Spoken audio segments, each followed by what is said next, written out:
Good evening. Welcome to Foster City. The Estero Municipal Improvement District are meeting here in the Foster City Chambers on Monday, August 19th. I'd like to call this meeting to order, and I would like Steve Morris, who is the chair of the Park and Rec Committee for Foster City, to lead us in the pledge. Please rise.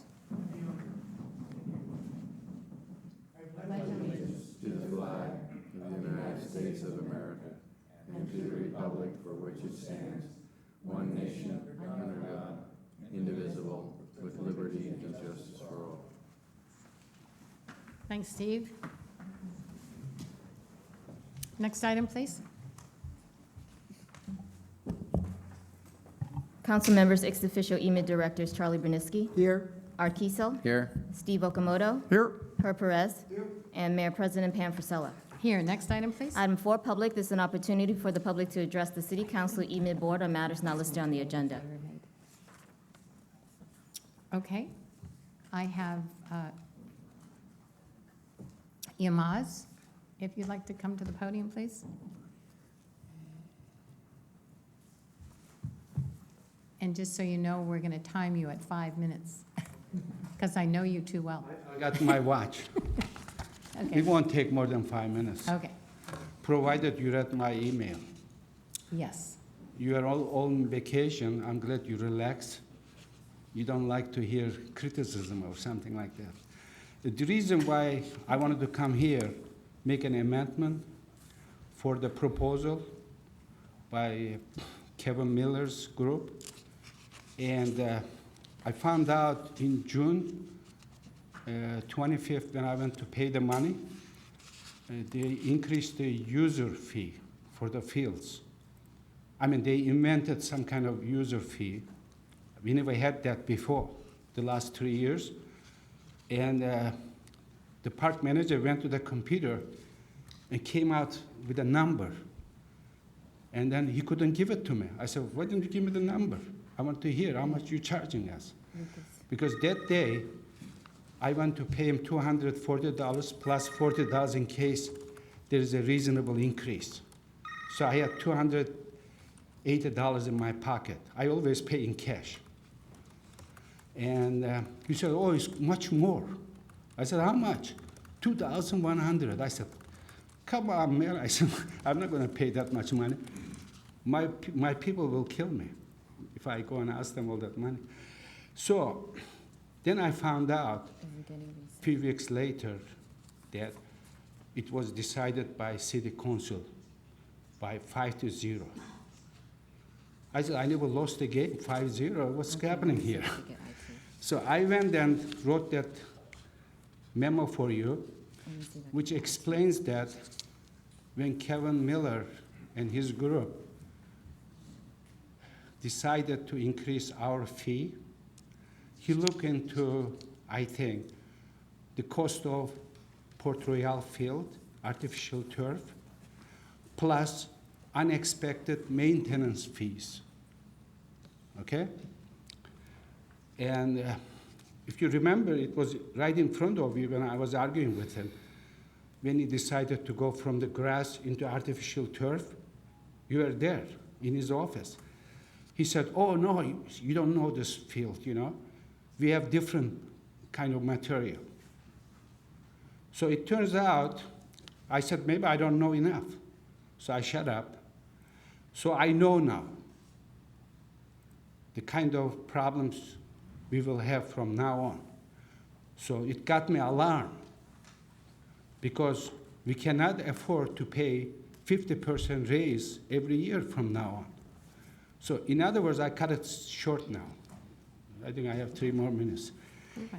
Now, in the last 4 years, the first 3 years, I was collecting $40 from each player to make the payments, which had 2 parts.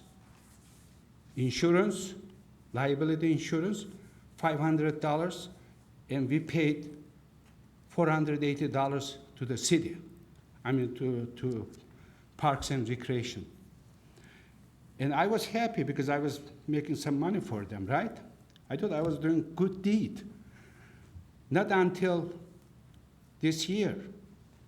And with the introduction of this user fee, now we have to pay, I have to collect $65 from each. And they will never pay that, they couldn't pay that much money to me. I know it. Because collect $40 from these guys, it used to take me 2 months chasing them with my book. Hey, let's have the money. I wanted everything in cash. Now, next year, by the way, I went and paid it because the manager told me you won't get permit unless you pay this money. So I paid them the money from my pockets so I can collect from the other people. And then I look in next year. Now, mind you, why I am opposing. When Kevin Miller made that pricing, okay, he should have taken into account how many hours we will use those fields every week, number one, okay? Number two, how many players we will have in that field at one time.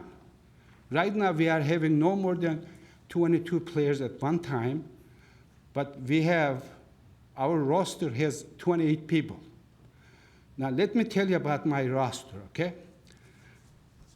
And our roster includes a lot of international people, very high quality people, working most of them work in Oracle. And these people are high class people. And if you make their lives miserable with this kind of thing, you know, it's not going to help the Foster City. So we have 3 players from Russia, 3 players from England. God knows, we have American players, but on top of it, I don't take money from 6 students, college students. I let them play there free, okay?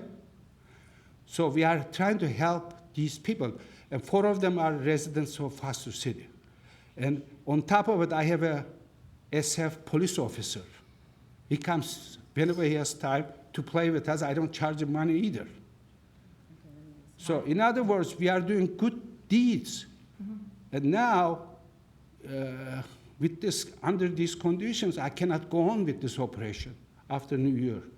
So I think you should look into this thing very carefully, because the key point is this.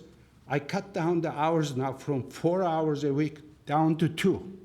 So that $13 per hour he charges us should be $6.50 right now, okay? Because I'm using half the hours now.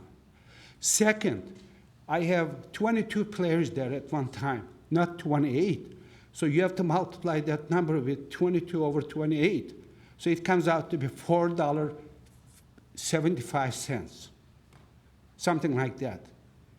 Dollars an hour he should charge us. So I went back and did a reverse engineering. I said, how much I can take from these guys? Maximum $50, that's it, no more. I worked backwards. It turns out that field user fee should be $4 an hour, not 13. So all they had to do, not to look from their point of view, look our point of view also. How much can we afford? We couldn't afford $13 per hour. That simple calculation there, your high school calculation, can show you. All you have to do is sit down 5 minutes and you come out with a number like that. So I didn't like to be pushed into this situation, trust me. Okay, thank you. Thank you. Thank you. And since it's not on the agenda, it's not something we can discuss. Okay. I can direct staff to look into it, and Okay. I know, Kevin, I know there was some confusion last year where you really weren't charged, and something Right. got kind of mixed up where you weren't charged at all for some things, and so I think there's a little more to it, and also the things, I think it's great that you're not charging people, and we'd like to not charge our Little League and our soccer kids not to play either. So I think it's good, and it's nice of you to do it, but that can't really enter into a decision that we as a council can make, in my opinion. So if, Kevin, if you want to make a statement that might end this, I doubt whether it will, but if you'd like to try to maybe talk to the players that he has here with him and maybe solve this, I don't, I appreciate it. we believe the fees we've established that councils approve are fair and equitable to the youth sports groups as well as the adult sports groups. I'd be happy to have this come back to the Park and Rec Committee or have Yilmaz approach the Park and Rec Committee, but our fees are very fair. We don't manage who adult soccer groups have pay, et cetera. I can't control that, but we believe the fees that the City Council, the Parks and Recreation Committee endorsed, this council supported, are fair and equitable and help us recover some of our costs. I'd be happy to invite Yilmaz to the October Parks and Recreation Committee to address the Is committee. that okay? Okay, but, I'm not changing my mind. I said it in that report. Well, yeah, I mean, we do have some authority here in that we make the decisions, so I don't think we're gonna be changing our mind anytime soon, because we changed all the fees in the city. Nothing really had been nothing had been updated since 1964, so Madam Mayor, times have changed. I can understand, my property tax went up by 2%. My sales tax went up by 0.5%. What is the 65% increase in the fee? I mean, it doesn't make sense. I mean, Mr. Art Kissel is an expert. Ask him about the economic side of it. You don't have an interest rate, you don't have a rate increase more than 10%, you put the system into instability right away.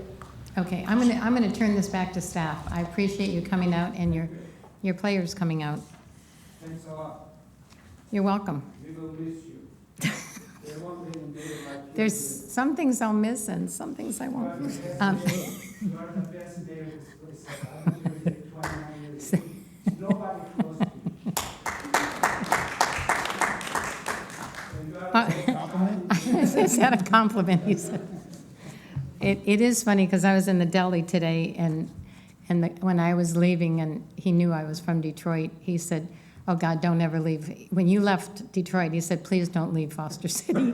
Like it's going to turn into another Detroit, but thank you, Yilmaz. And I think Kevin has his direction. Next, oh, I'm sorry, we have one more public. Ann Huff. Hello. How are you? Fine. Good. Will you state your name and if Yes. you'd like your address? Yes, my name is Ann Huff. I live at 842 Lurline Drive. I've lived there for 38 years.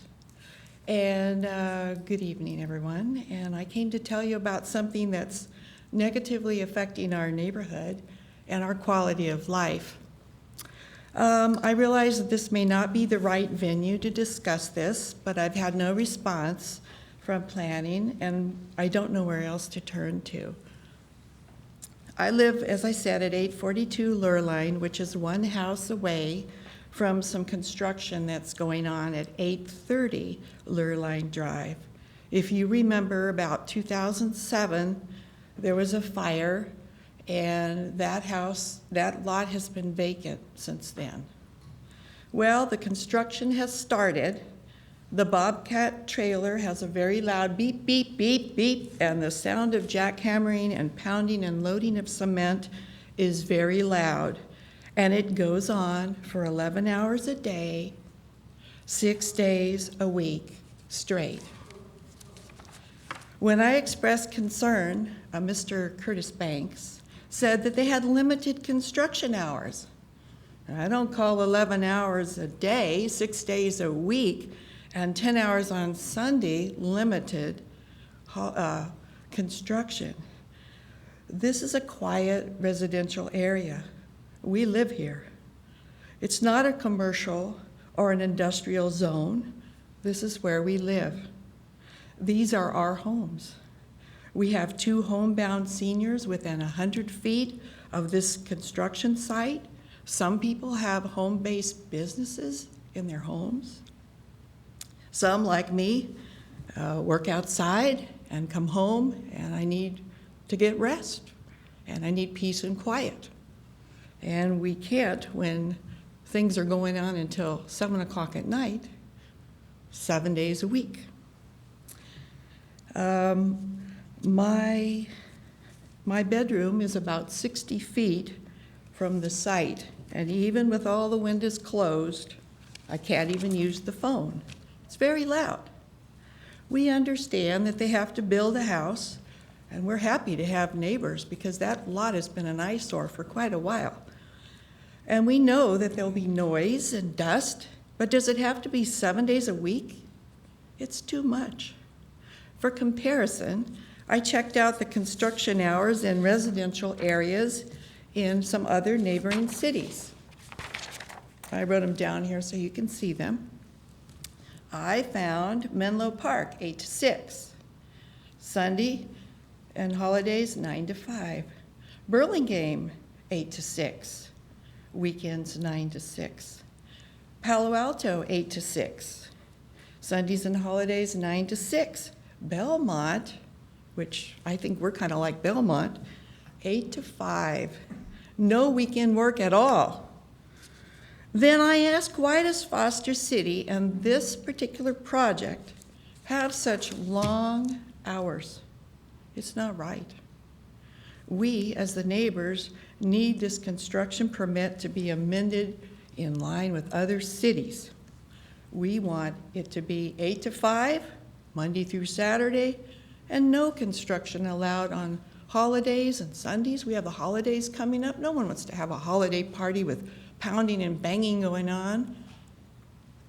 We, my neighbors and I, are willing to sign a petition or take the next steps. But we just can't have this going on 7 days a week. 7 p.m. every night, 6 days a week, 10 hours on Sundays. It's too much. Maybe the people that made these rules don't live there, but we live there. We hope that you can help us get these hours reduced and restore our quality of life. I thank you for your attention. Thank you, Ann. First of all, let me just clear something up that you said very early, that you have nowhere to turn. This is what the city council is here for. I mean, we have staff, but we are the liaison between you and the city. So if you ever have, I'm telling you because I'm leaving in December. No, I'm just kidding. I mean, I get calls like that all the time and emails. You need to start with us, and then we take it. I'm not saying you're not getting a response, but we get a pretty good response time when we ask the questions. I think that doesn't sound right. I know our hours are different, so I will again refer to staff to get hold of you. And you've written, emailed, or what have you done? Email, okay. Then we will ask to be CC'd on the communication between the two of you so we make sure that it's taken care of, because our hours are not that generous. So I think the construction people probably are a bit taking advantage of the situation. So thank you for coming, and I'm sorry you're having that issue. Okay, next item, please. Item 5, City EMID Consent Calendar. All matters listed under consent calendar are considered to be routine by the City Council EMID Board of Directors and be enacted by one motion unless removed by a member of the council, board, staff, or public. Okay, I have 5.2.1 and 5.2.3 to be pulled for questions by Councilmember Brunitsky. Can I have a motion to approve the rest unless anyone wants to pull? Second. All in favor? Aye. Aye. Opposed? Motion carries 5-0-0. Okay. So 5.2.1? 5.2.1 and an accompanying 5.5.1 from the EMID side, a resolution of the City Council of the City of Foster City adopting the City of Foster City Estero Municipal Improvement District personnel rules and regulations. Any question? Yeah, well, this was like pages and pages of rules and regulations and not any red line as to what the changes were from the last. So it was really kind of hard. I just sort of, I get through about a page and a half and I'd start nodding out because it was just too much. So I didn't see anything in that would cause me, but I would ask in the future that, when we have these really long things and changes in them, that you show us what the changes were from the last time, because there's been no feedback, there's been no public discussion. This is just sort of something presented by staff, and, it's not knowing what's changed and what's different would be helpful for the future. So if we could do that, that was really my question. And the other is, are there any like major changes in here that we should be aware of?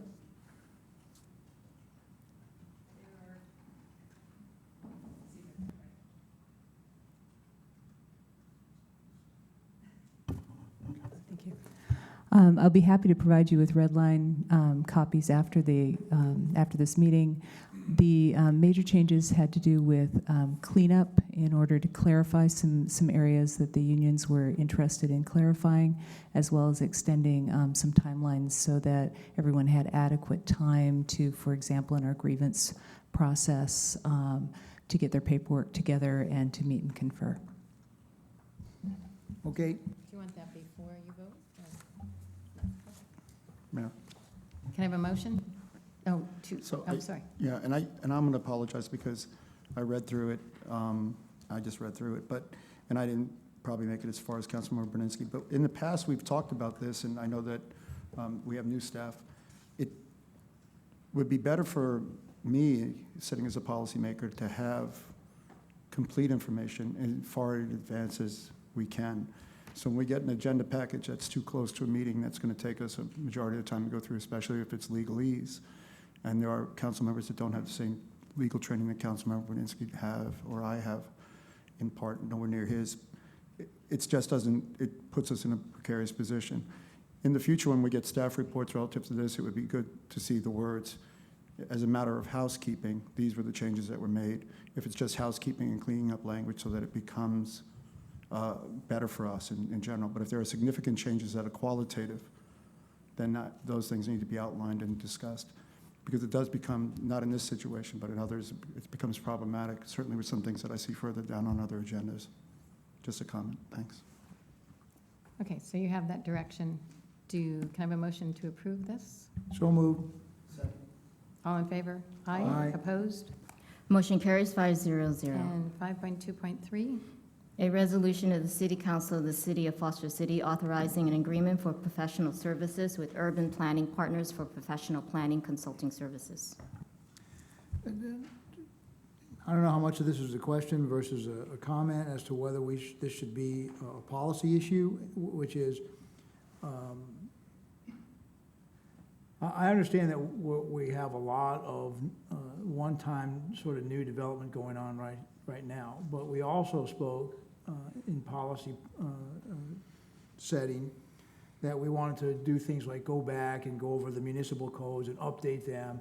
And there's plenty of other things that I think that the planning department could be doing in connection with economic development. So I would think that, I'm not opposing hiring these folks, but I think we need to see sooner rather than later a policy choice for the council as to whether we want to bring in new people on a full-time basis that work for the city for planning to help with the overall workload and to help with the increased workload that's coming out of the economic development team. So that's really the only thing I wanted to comment on that about. Bringing the people to do the work is fine with me, but I think we should look at it on a more long-term basis, and I think we should do that sooner rather than later. So maybe we could get that on an agenda. well, the way I understood it, it's just for these specific projects because the developer's paying for that, correct? Paying for these, for the consultants.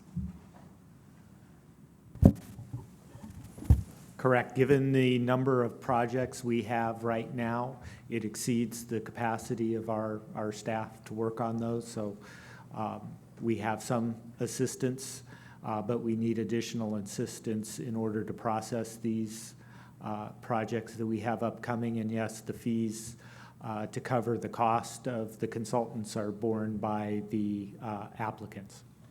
But once we get through those, you're saying that we should be then looking. Well, what I'm saying is that, we've asked for stuff. For example, going back and look at the municipal codes, updating them so we don't have the kind of hedge thing come up with us. Maybe we need to look at hours in residential neighborhoods for construction as a policy issue.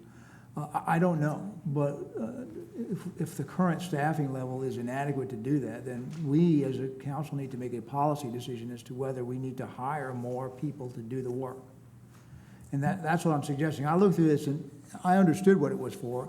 The actual terminology that I read was much more generic than that, as to what the people are hired for, but I don't have a problem hiring these people.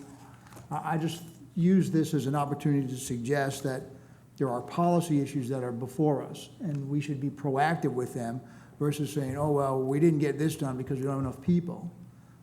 I would like to know that so we can make those decisions now. That's really all I'm saying. Okay. Herb?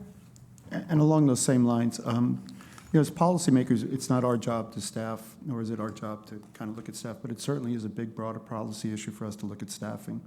So I, for one, am becoming increasingly concerned with community development, and it's about its ability to react in real time to the community, whether it's the residents or businesses. So I would consider, and I would ask the council to consider, a more detailed look as a matter of policy at community development, its staffing levels, what the function of each staff is. I know it's not something that we normally do. We look at big numbers and staff, but I don't have a clear enough understanding of what community development does and doesn't do regarding in what capacity and its current staffing levels, because I hear, and I don't doubt this to be the case, that we are at maximum capacity for the current staff that we have. And then basically every other time that we need something, it comes in the form of a consultant that has a price tag of $75,000. So it might be more prudent to staff appropriately with someone that has the skill sets that we need in community development or in whatever other areas that we have. But I can't make that determination as a matter of policy, whether we should be spending more money or not spending more money, until I understand what that current department does. I do know that we are inundated, at least I'm inundated, with complaints from businesses and from residents that aren't being serviced properly. So I think that we have to look at that sooner than later. I know we have something on our agenda relative to city ordinances and policy and things like that. I just think that we need a more detailed look at that. Those would be my comments. Well, I agree that we have to look long-term, but I think the way I'm understanding this is we're talking about right now and what we need right now to get through all of the development that we're having. So I'm fine with hiring those people and at a later date looking at the rest of it, because they know what we need and we don't, because we don't work in that department. Any other comments? Art? Well, yeah, I'll make one comment on it. Do we really know? I mean, this is coming to an end. That's what I'm hearing. Okay, so this is not a long-term situation. I think this is a short-term, short-lived, and the businesses are paying for it. So to me, I think it's okay, but I'd like to have some kind of a report that talks about the timeline and how long this is going to go on, and perhaps you can timeline it out by project. I know there's several of them going on, so if we have some kind of picture of when this is happening, so that it doesn't drag into maybe a decision is made de facto about a consultant being utilized instead of a full FTE. Comment. Is that good?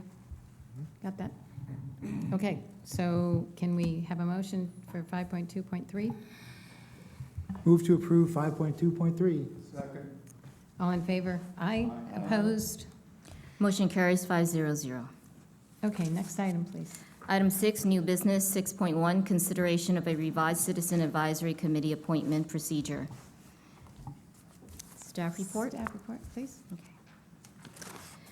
Madam Mayor and members of the City Council, it is recommended that by minute order, you approve the revised Citizen Advisory Committee appointment procedure.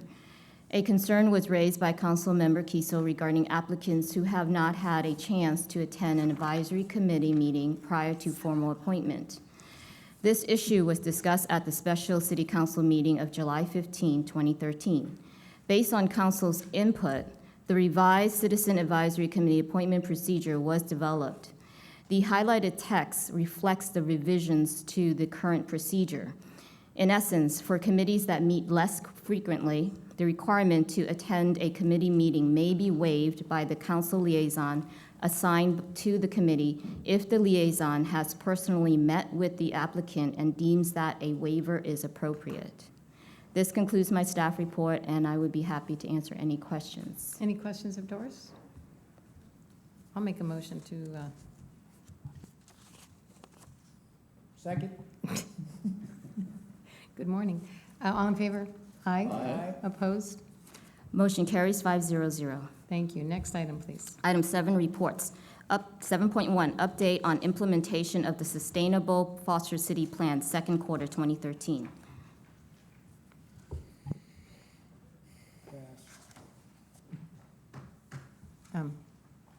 Mr. Toller, you're back from vacation, so please get to work. I assume we're on 7. You're on 7, you're on. Okay, This good. is the sustainability Sorry. item. Hello. Madam Mayor, members of the City Council, my apologies. Thank you for this opportunity. What we wanted to do is just give you a brief update on the Sustainable Foster City Plan. And this quarter's update is in your packet under 7.1. And as you know, the Sustainable Foster City Plan represents the city's sustainable economic development strategy that's focused on sustaining and enhancing the quality of life of everyone that lives, works, and plays in our community. As you know, the so-called Group of 8 has been driving the implementation of various priority tasks of the plan. I won't go into all the details and all the items that are in the report. And in fact, one of the things that we might want to talk about is whether or not there might be some other opportunities and other ways for us to be able to present this information to you on a quarterly basis. But with that, we just wanted to kind of update you briefly. I wanted to update you briefly on a few things that may not necessarily have been in that report, since we're a little bit later in this period. And we will give a more update on this quarter that we're currently in, probably in the September timeline. But we did hire, of course, that consulting firm that will be conducting the commercial retail assessment that the City Council requested, and that has become such a critical portion of our Sustainable Foster City Plan. That firm is now busily working to provide an assessment of the commercial and retail needs of Foster City, and they will be providing us some recommendations to achieve those needs with a specific focus not only on the neighborhood shopping centers, but also a special focus on the assessment of the plan for the 15-acre site. In the next couple of months, you will be seeing some reports coming from them, and we will be having some conversations with you at these council meetings to discuss kind of those preliminary things. Got to give a shout out to our CEO, Chamber of Commerce, Joanne Bahigian, for the incredible work that she's been doing on the Living Local campaign. The first event, of course, was held on July 20th. I think most of you or many of you were able to attend that. It was a great opportunity to kind of highlight some of the businesses that are in Charter Square. She is busily working on part 2 of Living Local, or the second phase, which would be the second shopping center, which would be Edgewater Shopping Center. And we'll be working alongside her to try to make sure that we provide a great event for those that are in the Edgewood Shopping Center. Finally, I wanted to update you real briefly on a clean energy initiative that we just received word that Foster City has been approved to participate in what's called the Sunshot Solar Outreach Program of the U.S. Department of Energy. And under that program, the Solar Foundation, which is a nonprofit organization, will provide technical assistance and consulting that is 100% funded. 100% funded, no city money in this, through the U.S. Department of Energy grants to help us in 3 areas. The first is to develop a community-wide solar bulk purchase program that will allow the community to take part in discounted solar panel purchases. The second would be to host workshops with community leaders regarding HOA guidelines on solar installations. And the third is to review city codes to provide recommendations on amending those codes that will promote sustainable energy practices and permitting processes. It's a phenomenal win for our city to be able to obtain the approval of this funding dedicated to us. And we had some preliminary conversations with those from the Solar Foundation in July, and we will be actively working with them over the next couple of months and be bringing forward to you some of the things that we have from that project. There's many other things that we're working on that are highlighted in the report. I do want to take note that these efforts are truly reflective of the collaborative spirit of this city and the partnership we have not only with the Chamber of Commerce, but also with the local business community. And it's really a vital success to the plan.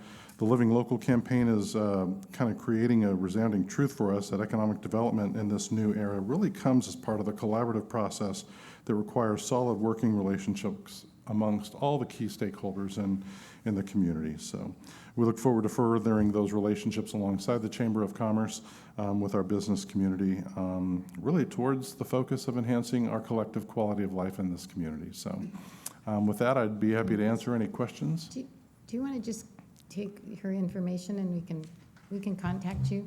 Is this about the building thing? Well, I'm the person who live right behind the contraction. Okay, can you leave your information, your contact information, and we'll call you? We'll get in contact with you to get the whole story. Okay, yeah. Okay. We need to get them watches. No, I'm kidding, yeah, okay. Okay, we'll get back, I'm sorry, I just kind of distracted with her. Okay, so we have everyone's contact information, and we'll take care of this, promise. Welcome. Sorry, Steve. You were through. Does anyone have any questions of Steve? Yes. Steve, this relationship we're having with Solar Foundation, how is that going to affect the previous relationship we had with that other group of 19 municipalities that were getting together to provide bulk purchase, et cetera, for these solar panels? Yep, it's a separate process, if you will, because this one would be mostly focused on the community, the residents being able to take part in a bulk purchase program, if you will. We do continue to work with the County of Alameda and the other agencies that are moving forward with that. We have reviewed the RFP on that, and we will, the RFP will probably be issued within the next, I believe, 30 days, and we hope to see some results coming from that as we close out this calendar year and bring forward some recommendations to you.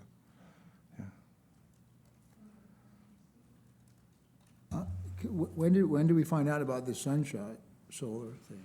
It was just recent. It was just before I ended up going on vacation. Unfortunately, I missed our G8 meeting that was just part of the, I guess, August 9th, and that's my first day of vacation. So, Okay.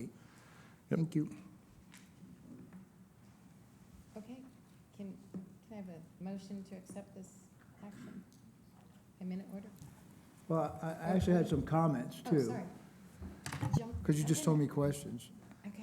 I would like to join Steve in thanking Joanne Bohegan, without whom a large percentage of this stuff wouldn't be going forward. She's done a heroic job in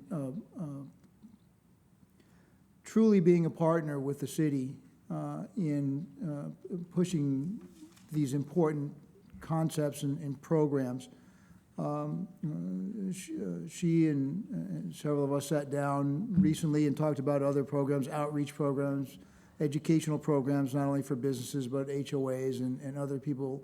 The development of a joint community guide that would provide incentives to people shopping here in Foster City, discount packages on a citywide basis, and offering them as sort of a win-win-win, a win for the chamber, a win for the city, and a win for the business. And probably a win for the resident or people who live here. And we're still moving forward on that. So again, I want to commend her on all that work that she does, and all for the betterment of our city as a whole. I think that we are moving in the right direction. I think we're moving a little slower than I'd like to be moving, but I think we're moving in the right direction. I think as the months go by, you're going to see a lot more of these types of programs, a lot more outreach to our business community, a lot more outreach to our residents and the people who work here to use the services. And I look forward to being a part of that. So, thank you. Any other comments?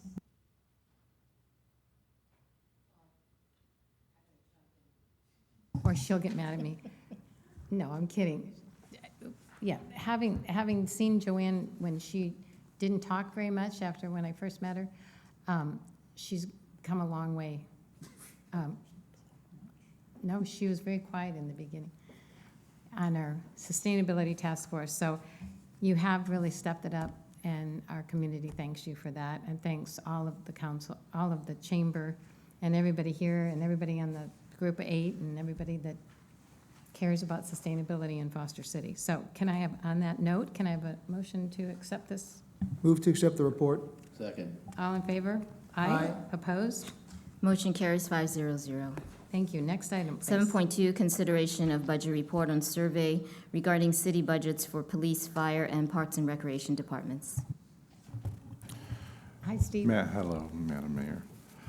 At the May 13 budget study session, Vice Mayor Brunitsky requested information regarding budgeted expenditures for fire, parks and recreation, and police services by the communities of Belmont, Burlingame, and San Carlos. Based on subsequent conversations between myself and Vice Mayor Brunitsky, it was determined to expand the survey a bit to include other agencies in San Mateo and Santa Clara counties, and to provide the relevant information that would help the council understand not only just budgeted expenditures for each of those services, but also a little bit in terms of just the types of services and the way that those services are provided.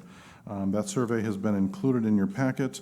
There's no action that we're requesting from you at this time. We're just providing this information to you. I think as you review the information, you'll see that there's quite a bit of a variance in how different agencies are handling, providing services to the community and whatnot. And so we hope that the information is at least good and valuable to you. And I know that we'll probably end up referring to some of this information as we move into the next year's budget cycle for comparative purposes. And with that, I am happy to answer any questions. Any questions on this survey? Okay, well, thanks for answering his concerns. And can I have a motion to accept and receive the report? Thank you, and move to accept. Second. All in favor? Aye? Aye. Opposed? Motion carries 500. Thank you. Next item, please. Item 8.1, a resolution of the City Council of the City of Foster City authorizing the electric boat rental concession agreement with Edgewater Marine, LLC. Staff report? Madam Mayor and members of council, it's recommended that the City Council authorize the attached resolution awarding a concession agreement to Edgewater Marine, LLC for a period beginning September 1st, 2013 and ending December 31st, 2016. The concession proposal states that Edgewater Marine, LLC would offer the opportunity for the public to rent electric boats to cruise on the Foster City Lagoon Wide Waterway. The service is considered a bareboat rental or a boat rental without a hired captain. Participants may rent the boat Monday through Sunday from 11 a.m. to sunset at a target rate of $100 per hour with a 2-hour minimum. The rental location would be at the boat tie-ups in Leo Ryan Park. This would not be a permanent facility as the rental boats would be brought off-site each day. And I also want to note on our attachment per the City Council's direction, that parking site is closer to the bocce ball courts. It's not in front of the lagoon room windows. And you can see that on a site map attached. And that was with intent because we have rentals, et cetera, so as to maintain the view corridors through the building. The concession agreement financial terms would be 7% of the gross receipts paid to the city by the concessionaire. This concession would be an exclusive agreement for the 3-year period. In negotiating the percentage, I just wanted to also just note from a staff standpoint, we think it's a good negotiated percentage that has the opportunity for the city to see some financial success, but just as importantly, the concessionaire to be successful, which we want him to do. We want them to be successful in their venture. It benefits both the city and the community. Staff has verified Edgewater Marine's LLC through the LLC owners, their financial status and inventory of capital assets, which is necessary to operate the concession. The Parks and Recreation Department staff, per City Council direction, will provide City Council with a program update upon the completion of 6 months of operations or at the February 3rd, 2014 meeting. Staff's recommendation for the agreement length of 3 years is based on the concessionaire's investment in equipment, rental boats, insurance, and the commitment to develop and train staff for the oversight of the operation, as well as the fact that the 3-year term is consistent with all other city concession agreements, including those that we have on the water. It should be noted that there is a clause in the agreement that allows for the termination of the concession agreement without cause via written notice 30 days prior to the termination date. I just wanted to briefly touch upon the concession agreement detail and operation overview based on the negotiations. Again, it'll be a daily operation, 11 a.m. to sunset, January through December. Safety, Edgewater Marine will provide a safety training for drivers of the boat, including an outline of a 15-minute orientation with a checklist. We've attached that checklist as part of the staff report. It was included in the staff report for your review. The renters must have a cell phone on hand during the cruise, and the driver of the rental must be at least 21 years of age. A towing service will be available at all times, and those were in the staff, again, that outline was in attachments C1 and C2, which included a lagoon map for the boat renters as well as the rental guidelines. The minimum number of electric boats that would be available for rent is 1. The maximum number of boats on the water at any time is 3. They will be docked at the Leo Ryan Park site, as I indicated earlier in the staff report, and special consideration will be taken into account for events such as the Art and Wines Festival, 4th of July, and Summer Concert Series, which may result in limiting Edgewater Marine LLC rentals during those event hours. Alcoholic beverages will be allowed to be used on the boat. Operating the vessel under the influence of alcohol or other drugs is strictly prohibited. Smoking on the vessel is also prohibited. The renter and the cruise passengers will embark and disembark only at Leo Ryan Park. To book a rental, though, patrons can rent on-site or can contact Edgewater Marine via phone call to reserve the desired date and have the boat delivered to the Leo Ryan Park site. Proposed waterway route, renters must cruise on the wide waterways only, maintaining a 25-foot distance from all private property and bulkheads, and we've attached that wide waterway map to your staff report. In regards to boat identification, Edgewater Marine LLC will have rental boats bear the company name and phone number on the transom, and each rental boat will have its CF numbers visible on the bow. This will allow for easy tracking and identification of all rental boats that are accessing the lagoon. The community involvement component of the contract, which was negotiated, Edgewater Marine will coordinate a boating safety program as part of the department class curriculum. That's still to be discussed with Michael and David with staff. And Edgewater Marine LLC will also donate 6 hours annually of rental time to the Foster City Foundation to be used to raise money via raffle prizes or charity events. They'll be subject to all noise ordinance per the Foster City Municipal Code for music and conversation. Staff has provided 2 alternatives for City Council consideration. The first alternative, that City Council authorize the concession agreement with Edgewater Marine for the purpose of the electric boat rental program from September of 2013 to December 31st, 2016, a 3-year period, or do not offer the electric boat rental concession. Staff is recommending alternative 1, which would provide a new electric rental boat concession service for the public and generate additional concession revenue for the city, as well as contribute to the successful startup of a Foster City business. This recommendation is supported by the Parks and Recreation Committee. That concludes my staff report. I'd be happy to answer any questions. Michael Turner and David Murdoch are here this evening, if you had any direct questions of them. Any questions of Kevin? Yes. Kevin, the start date or starting time is 11 a.m., and they have to bring the boats in by sunset. Isn't that kind of a floating time frame? Can't they give, at least when they take the boats out, that today sunset will be at 7:13, because you can just look at the charts, as opposed to say, when the sun comes down, you have to be in? Does that really give them an adequate time to return the boats? We discussed how you described sunset, and I don't know if Michael wants to talk about how we described sunset. It's typical of what we do in some of our parks. We close our parks at sunset. We don't set a time or dusk. And hopefully we won't have any blind people renting the boats, so. I mean, you can kind of see the. But I think we defined it that way, so we did not include, and I don't think we wanted to include a specific time and follow the chart saying dusk today is at 7:13. I think they would be given instructions to come in by sunset or dusk. Any other questions? Yeah, I have a couple of questions. Are the boats themselves owned by the LLC? Yes, they are. So they're registered to the LLC? Yes, they are. Okay. And what's the deductible on the $2 million liability insurance policy? I would need to check that. That's going to be their insurance policy. So they're carrying the $2 million in insurance, and they're naming us as an additional insured. So I will need to check to see what their deductible is. I would just say, when you check, just make sure there's sufficient liquid assets in the LLC to cover that deductible. We do- If we could provide for that in the agreement, that's really. We can look at all I that. care about. Now, the minimum, maximum issue, so there will, from 11 o'clock in the morning till sunset, there'll be a boat docked there?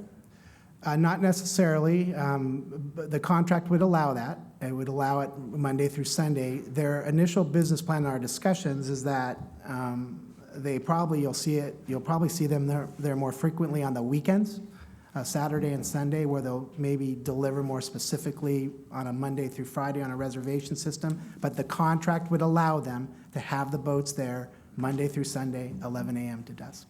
And last but not least, a question that's becoming more near and dear to my heart every day, signage. What kind of signage should we get? The signage that we would authorize, similar to what we did with our electric boat rental, is right on site. It's right at the site, and it was A-frames. And so if you see where we have the boats docked, their A-frames would go there, and they would remove them at the end of the day, similar to what we do with our other concessions, that they're not permanent. Great, thank you. Any other questions? Any comments? This is just a business question. It's not question time, sorry. Well, it's a comment No, I'm then. kidding. You So- can ask the question. It's a question/comment. As a business, it's difficult to sign an agreement that has a termination for no cause. I know that you probably have it in every agreement that you do, but for the same argument that you're making, that they need a 3-year window to operate the business to offset the cost of investing in the business, I don't disagree. And if I were on this side of the fence, obviously, I would say that we should have a no cause. I raised that to your attention because it is problematic. If I were a businessman doing business with the city, if I have an agreement that says you can terminate 30 days no cause, I really don't have an agreement. So they serve that business at the whims of the city and the subsequent city council. So I just make the comment for consideration. I don't know if they've raised that as an issue.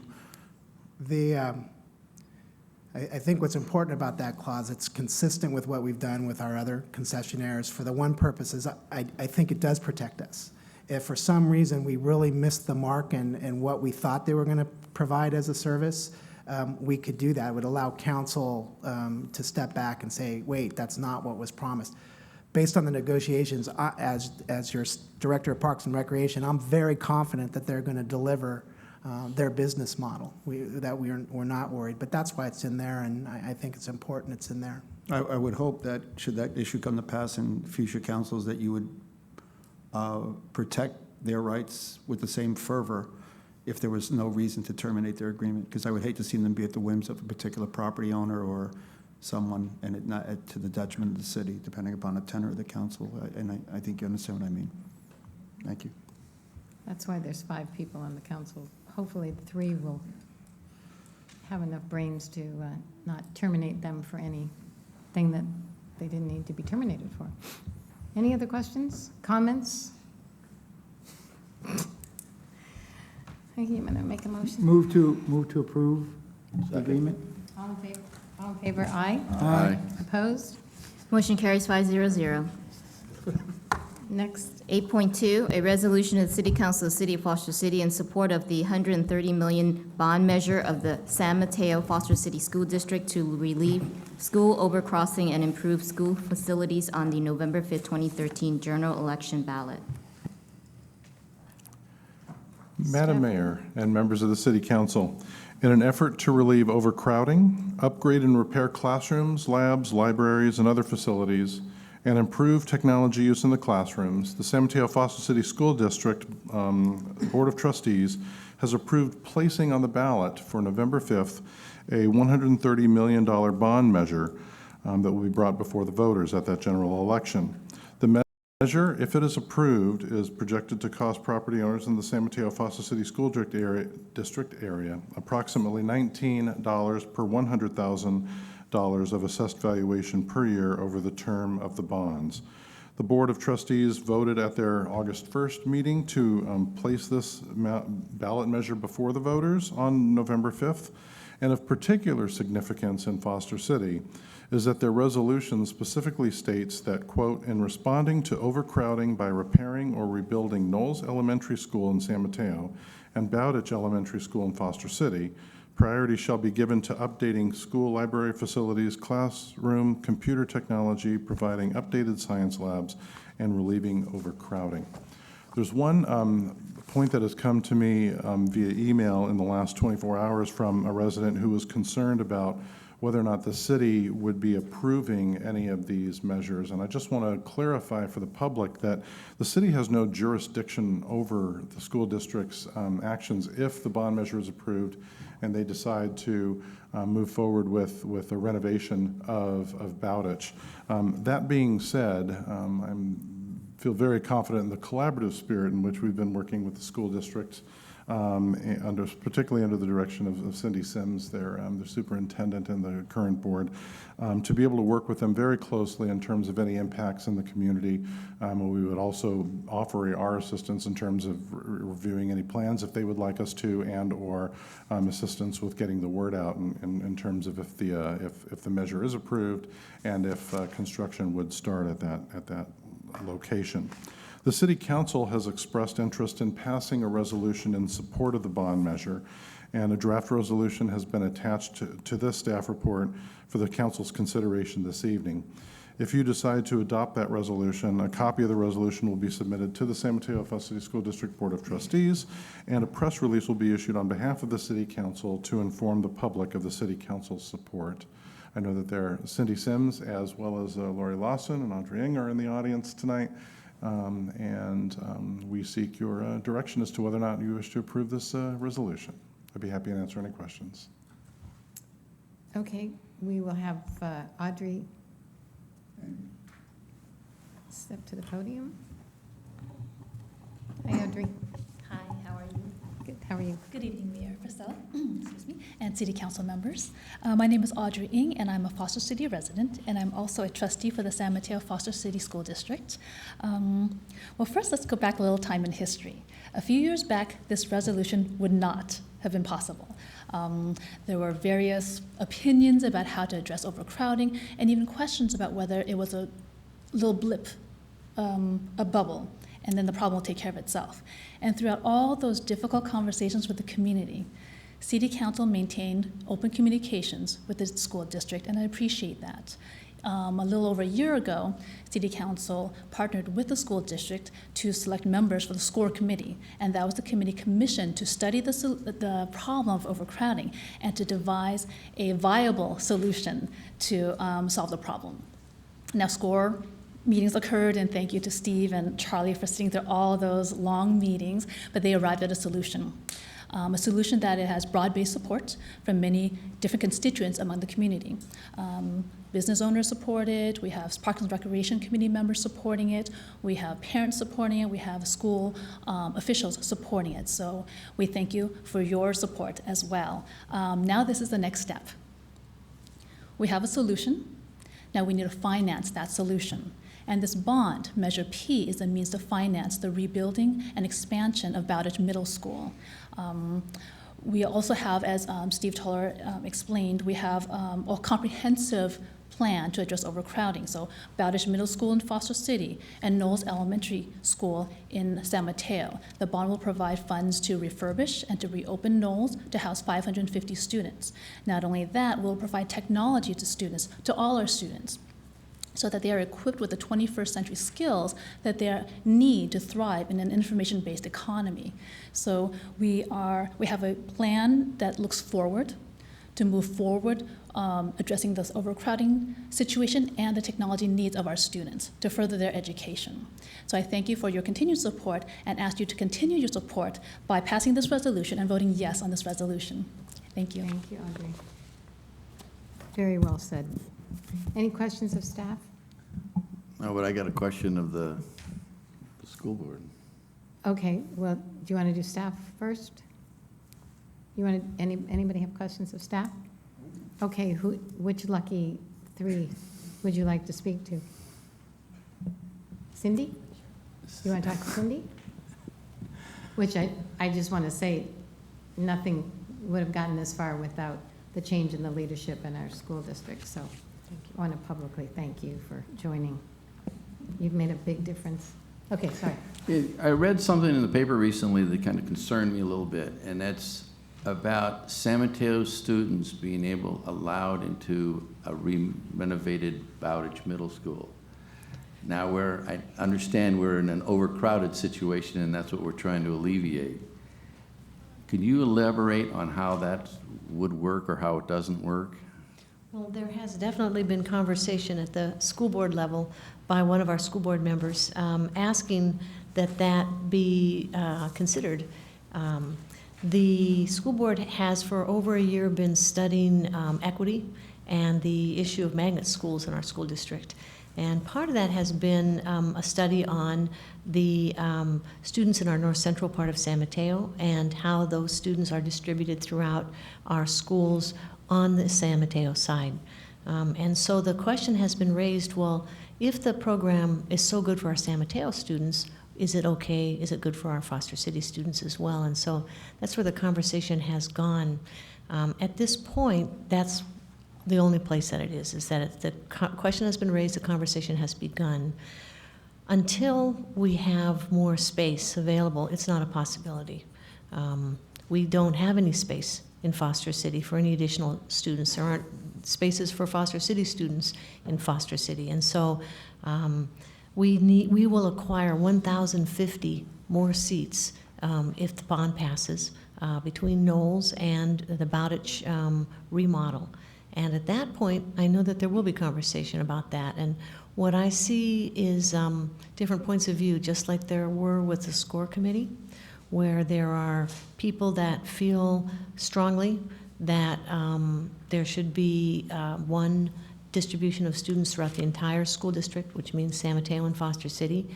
And there, I'm sure, will be other opinions depending on your perspective on where you live. I have had good conversation with our school board about if the bond passes, we'll need to put together a new committee to have that kind of conversation. How will those spaces be used? And we'll have Foster City representation, we'll have San Mateo representation, we'll make sure that we have a variety of different points of view for that conversation. But before we can have that conversation, we have to have space. And that's the first step. Thank you. Thanks, Cindy. Any other questions of Cindy or Audrey or Lori? Any? Okay. Thank you, Cindy. Okay. Comments? Maybe someone else would go for it. Okay.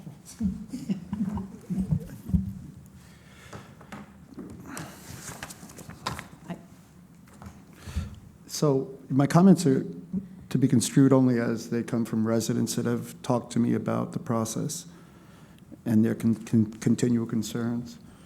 So regardless of how I vote today, my comments are from residents that have continued concerns as to the size and scope of a redesigned Bowditch and the inclusion of a 5th and 6th grade in that area.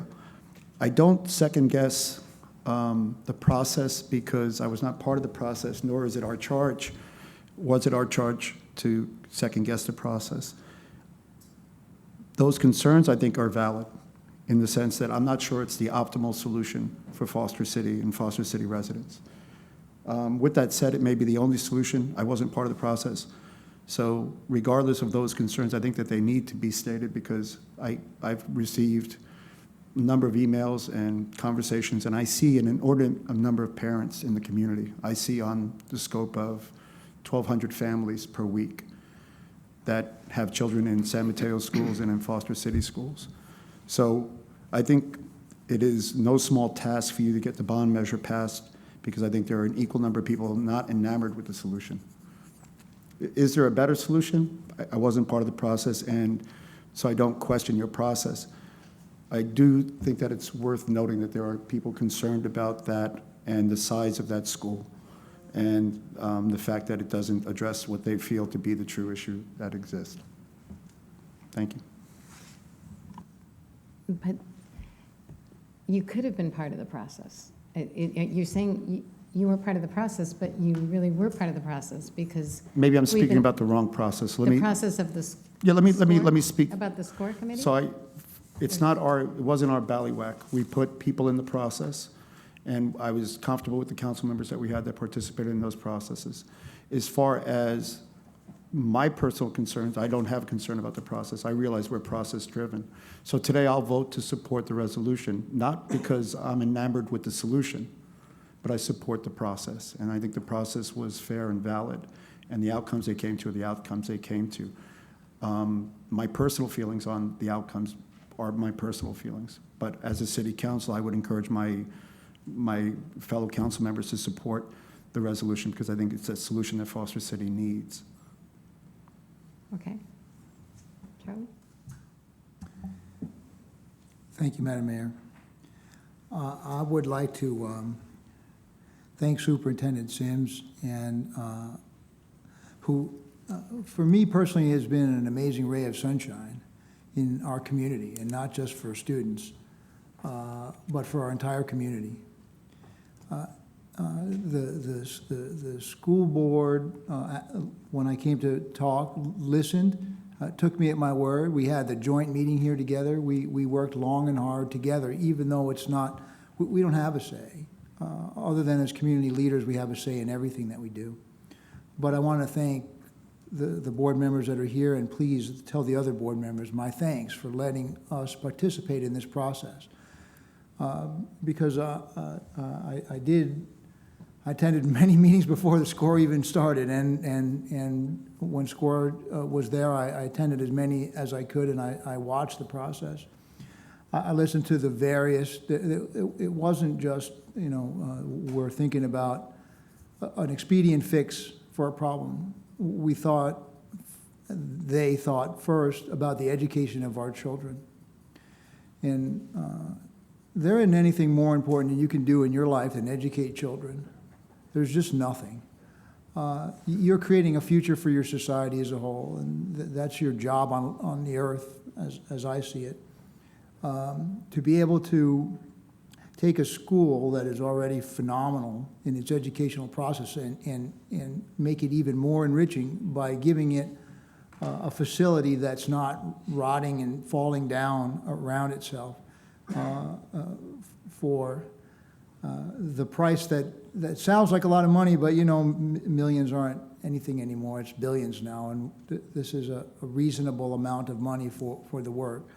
But this bond isn't about just this one school. It's about the ongoing process that the school board has done through various prior measures and future measures to be able to provide a quality education for the children of San Mateo and Foster City, and have done an absolutely amazing job in doing so. The arguments that I've heard against it is that it's not equitable, that you should just take the total amount of dollars and spread them around. Well, that's never been done before. There are schools that have had significant major repairs and rebuilding, and schools that have been completely neglected. It's just Bowditch's term. It's just the Knowles time. That's just what it is. And when you want to rebuild a middle school, it's significantly more expensive, and that's what happens. There's those that say, well, that it's too much to Foster City and not enough to San Mateo. There were many times, many times where it was the opposite, and Foster City residents continue to support it because it isn't San Mateo versus Foster City. It's the San Mateo Foster City School District. We are one in that sense. The other thing that was addressed is that Foster City doesn't do its fair share in assisting those children that are lived in more economically disadvantaged areas and have schools with lower test scores. Again, I'm not one of the decision makers, but were I, in my position in the community is we should do more. But right now we can't. You couldn't shoehorn a bunch of kids in there. But if we had that facility, and improved our facilities, released the tightness in the elementary schools, and we're able to bring in a more equitable share, a more fair share, frankly, of students from San Mateo. I read somewhere, maybe it's stuff that I got from the district, I don't know, that if you spend more money in the low-scoring school versus moving a kid, the kid that moves does better. I think it's a culture of education where education is the goal, but that's only my personal thought. And so I think that's important, and I would be honored to serve on that committee should we get there, or to participate in that, and work hard for that to occur in a way that's, of course, equitable to everyone. But certainly, because the point is to help the kids. It's really all that there is about it. The last thing I'd like to say is about the 5 to 8 concept. My son went to a school that went K to 8. And you know, the older kids became mentors to the younger kids. And I can tell you from having spent, 10 years taking teenagers down to Mazatlan and all over the place to do humanitarian service, and now we have an Interact Club in the Rotary level at Bowditch. They still do it. The older kids take the younger ones under their wing, and let me tell you, it is so much easier to teach kids when you're about their age than it is when you're 50 years older than they are. They really learn better. They envy these kids. They want to become these kids. They idolize them, and it really works in amazing ways. And I've seen it myself. Yes, I remember the day that I brought my freshman to high school, and everybody there was so grown up and so old, and oh, my little baby. Everybody feels that way as a parent. It's very difficult. Oh, I don't want my so-and-so to be with these because they're much older than they are. It is a wonderful situation with you're not sending them to some school where there's gangs and hoodlums and all this stuff. You're sending them to a Foster City school where there's great kids. There's just great kids, and they're going to do great things. So, sorry to be so long-winded. This is of great importance to our community. And by that, I don't mean just Foster City. I mean Foster City, San Mateo. Together, we need to find a way to make this bond pass. We need to address those people who have problems with them and meet those concerns. Reach out. We got to this part because we reached out and we became a broader community. We need to continue to do that as we proceed to November to get this bond passed. It's less than $19 per 100,000, and I don't mean to suggest that that's a little bit of money, but if you live in $1 million house, it's $190 a year. And I guess pretty much everybody that owns a single-family house in Foster City at least lives in $1 million house. But so think of that, what's about your number. For the ability to provide the next generation or the subsequent generation with an absolutely phenomenal education. You're getting off dirt cheap, folks. It would be great if our state just kept pouring all the money. It would be great if we still had, the top 1 or top 2 educational systems in the country, but we don't. So guess what? We have to do it locally. That's our only choice. So I hope everybody takes this to heart. Takes to heart how important it is to spend money to give our kids an education and supports this bond in November. Thank you for letting me go on and on. I should have given you the 5 minutes. Steve? Yeah, I have a couple of comments. One is about the bond itself, and I don't know if Steve mentioned it. He told about all the benefits of rebuilding Bowditch and Knowles and the technology and whatnot, but a lot of people are just concerned about the financing of it, and there will be a bond oversight committee who will be looking after every dollar of every bill that comes through. So it's not going to be spent on anything frivolous. The second thing is none of the money will be used to pay any salaries or any administrative costs. So sorry, Cindy, you don't get a raise, but I think you'll live. The second thing is, I had attended every SCORE meeting. I wasn't a member of it, but I thought as my responsibility on the Education Liaison Committee, I felt it was my duty to learn and understand exactly what goes on in those meetings, and found out that this group of citizens and teachers here in Foster City and a teacher in San Mateo, they went through every possible configuration, every thought process, even to a point of taking one of our parks and turning that into schools. But they came through after 10 weeks with an incredibly intelligent and 100% vote to do this particular bond. And so anyway, what I would like, Herb, if you have any sort of influence on your 1,200 families, if they can't come up with a solution, at least tell them not to vote no. But if they have a better solution than what we've come up with, let's hear about it, okay? Thank you. Arthur? I look at it pretty pragmatically. Where else?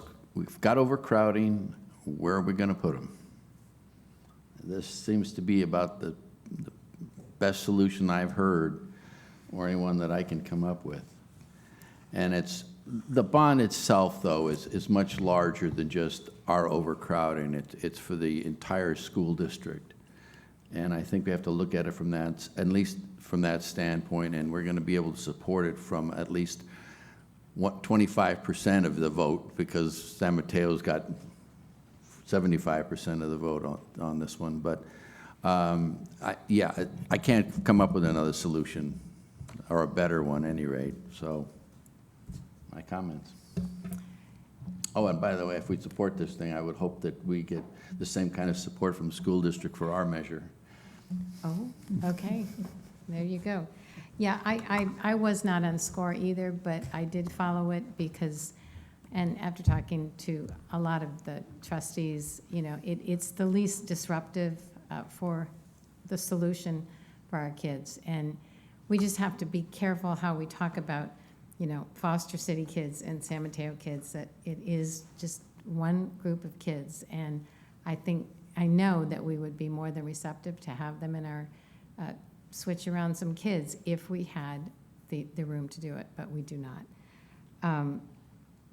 We had in our policy calendar, actually, when we had our meeting, that our goal, you know, now that it sounds like we're going to get support from this group, our goal now is how do we get San Mateo and get the rest of Foster City to vote for this. So I'm challenging everyone up here, as I challenged everybody in the San Mateo Council, that they have to go out and do their part, and we have to go out and do our part. There will not be a contested election this year, so I see a SCORE committee member actually in the audience, Gary Pollard, that has offered to help us because he will be sitting in my seat next year, unless I don't know what would happen. I don't think the write-ins now. I don't think so. No write-ins. So this is a good way for Gary to meet the community, for him to get involved in something that's so important to us.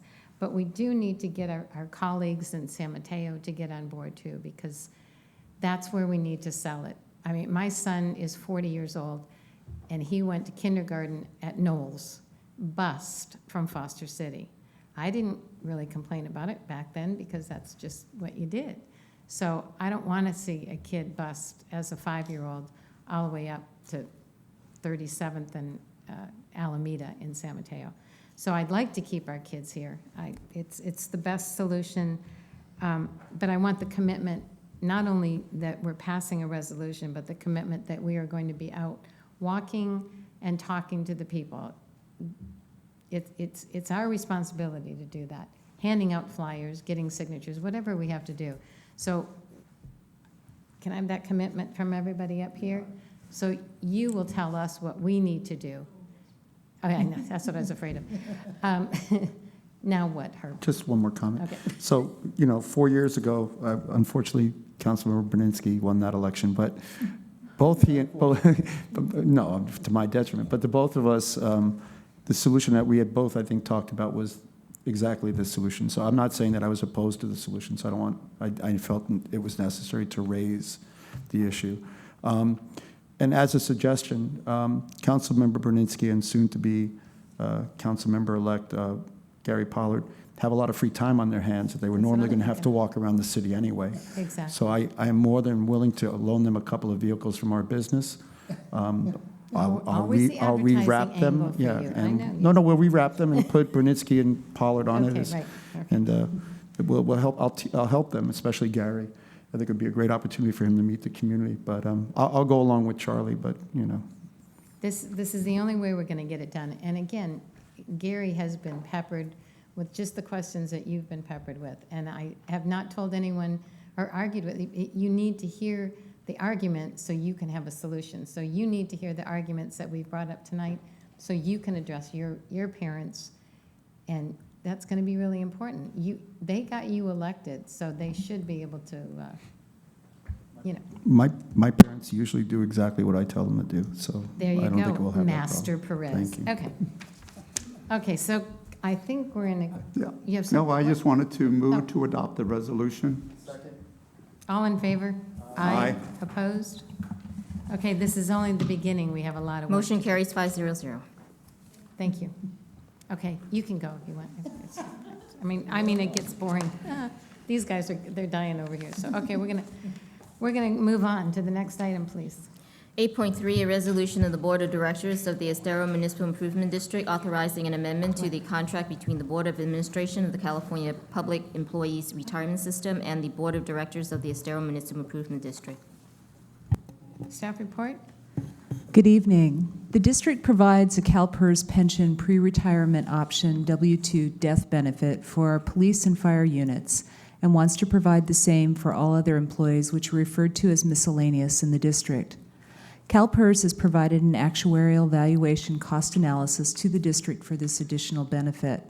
The annual increase in costs to the district for this benefit is $18,327 per year.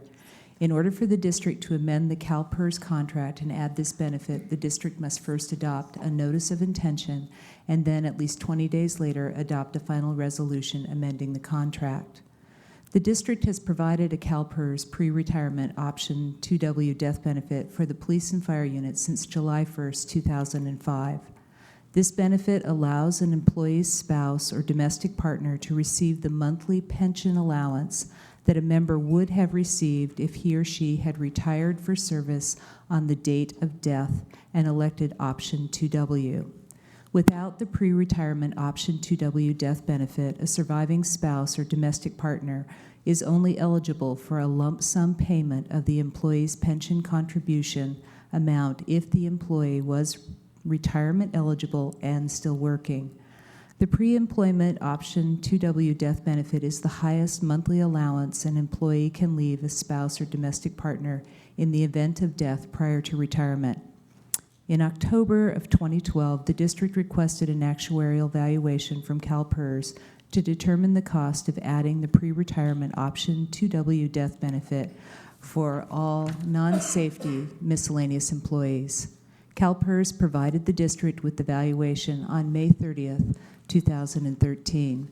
The cost to amend the district's contract with CalPERS to provide the pre-retirement option 2W death benefit is 0.1% of payroll. The annual increase in cost to provide this benefit for non-safety employees is $18,327 for fiscal year 2013-14 and can be covered by salary savings over the fiscal year. The cost is projected to remain the same for the following year, 2014-15, assuming no significant demographic loss or gain. The actuarial valuation and cost analysis for this benefit has been included as an attachment to the staff report. As noted in the actuarial valuation, addition to this benefit will increase the present value of the benefit by $76,683 and increase the employer rate by 0.108%. So that takes it from 18.757% to 18.865%. Miscellaneous employees would be eligible for this benefit after the final adoption of the resolution amending the contract with CalPERS which is scheduled for September 16th. Regardless of the total number of years of CalPERS service, a current employee may have, under the Public Employees Pension Reform Act, or PEPRA, new benefits that can only apply to service after the adoption of the contract amendment.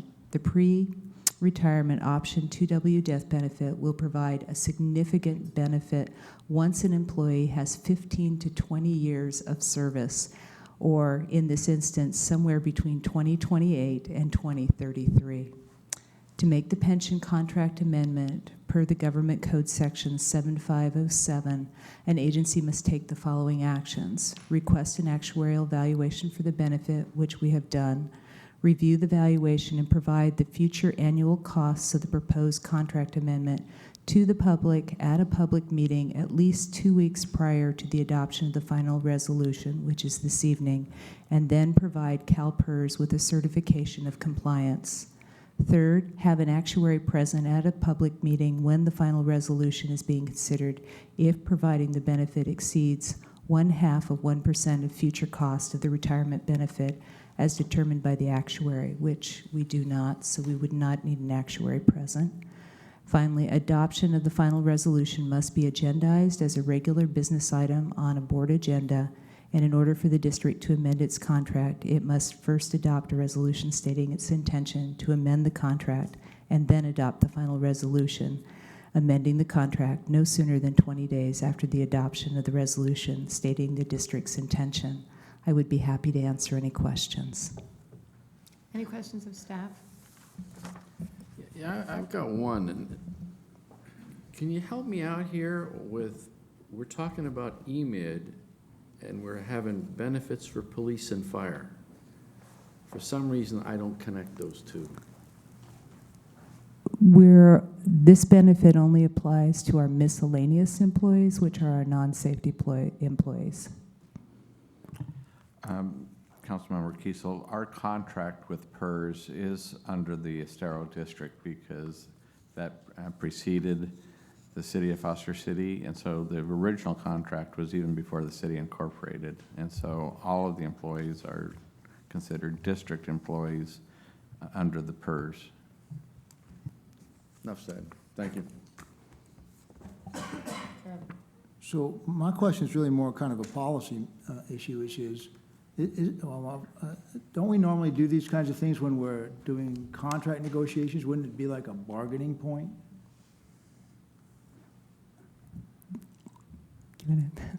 They are typically handled as part of negotiations when we do it.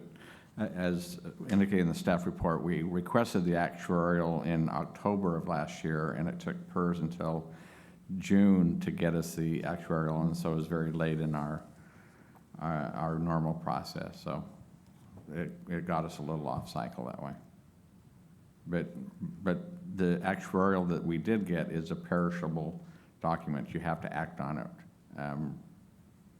within, I think, so many days after you get it, or otherwise you have to get an updated appraisal. How many days?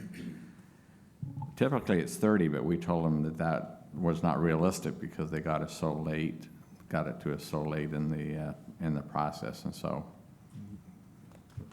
Okay. So we can't wait till negotiations, okay. Well, I don't know that that's true. They've actually given us an extension. This actuarial valuation expired the end of June, and they've given us until the end of September. Any other questions? Okay, comments? Yeah, well, my comment is I think that since we have till the end of September, that we ought to continue to see if we can get an agreement and negotiate this as part of that agreement before we decide just to give it. Agreement with The miscellaneous employees. Again, there's kind of a two-step process, and because there's 20 days in between, we're already at the last meeting in September to adopt it with the. Because we have the first, yeah. Yeah, because you have to adopt this resolution of intent, and then 20 days later, at least 20 days later, you do an adoption. So I can't predict if we'll have an agreement with the bargaining unit by then. We're continuing to be in communication with them, but Well, what's this, the 19th? Do we want to give it a shot as a negotiating tool? And then if we did, then we'd have to have a special meeting to pass the resolution, right? You do need to pass the Before the- resolution before the end For of the 20 days. September. Okay. What's the pleasure of the council? Make a decision, Herb.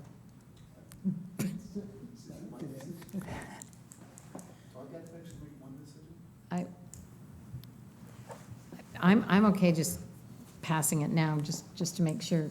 I'm not sure that is going to make a difference in negotiating with our AFSCME, or our employees.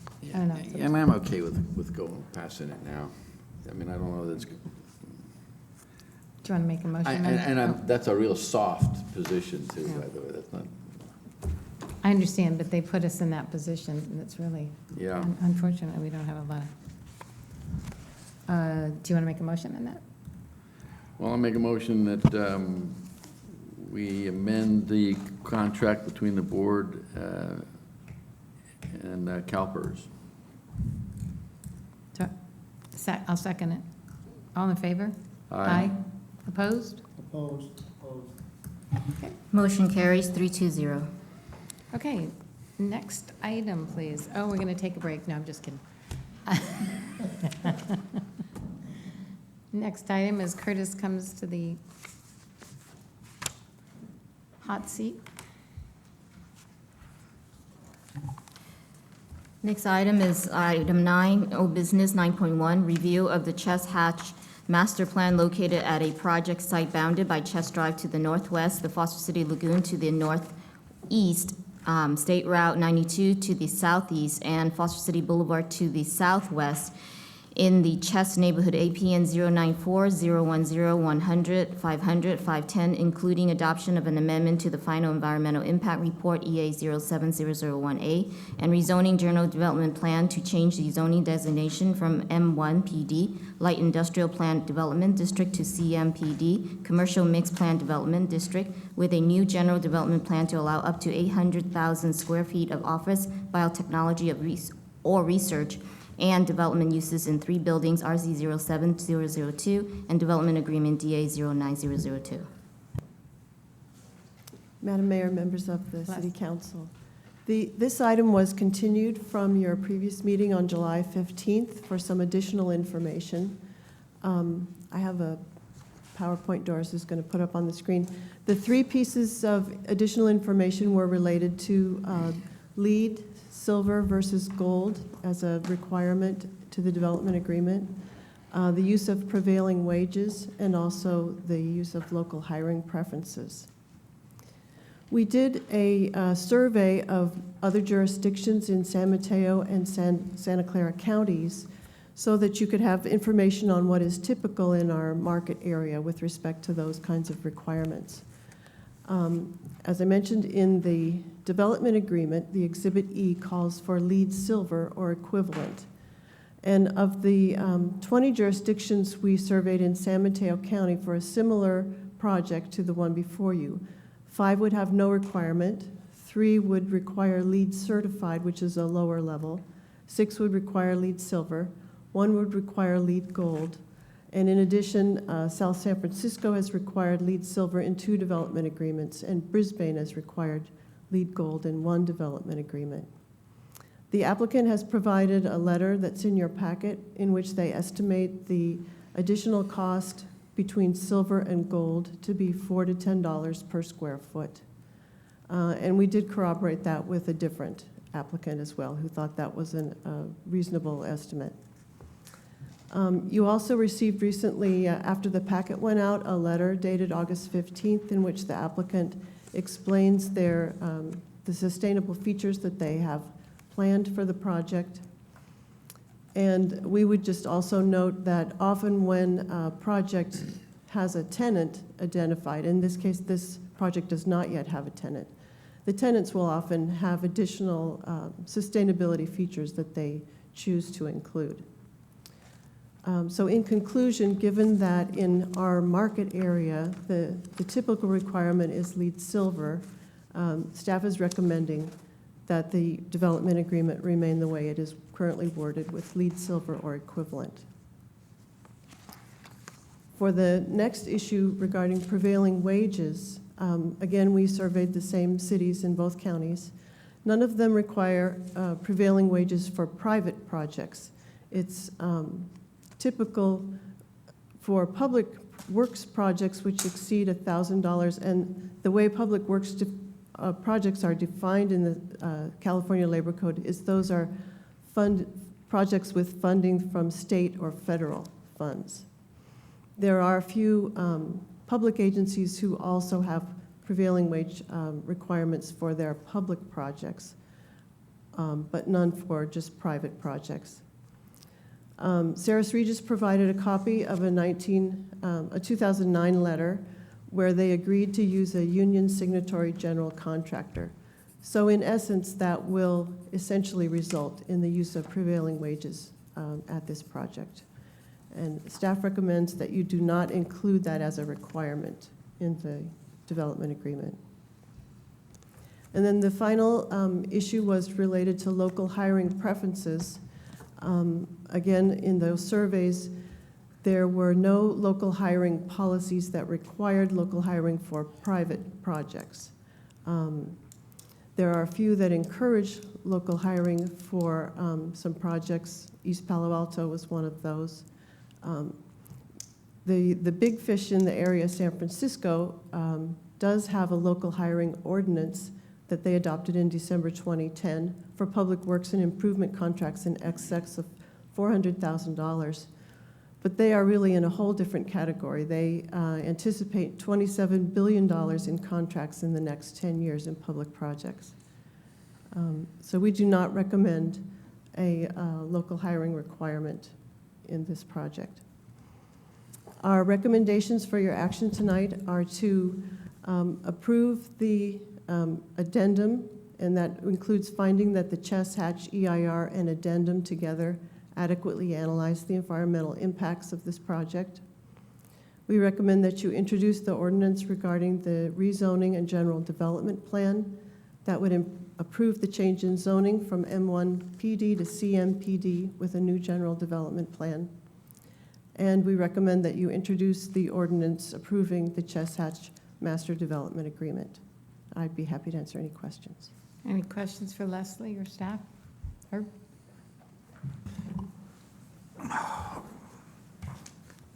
So I just want to understand where you got your information from. So when we directed you last time to give us the cost analysis, you asked the applicant, is there no one on staff that has the expertise to understand what the cost difference is? I mean, I do a fair amount of contracting for my business, and I can tell you within $10 what it costs me to do improvements.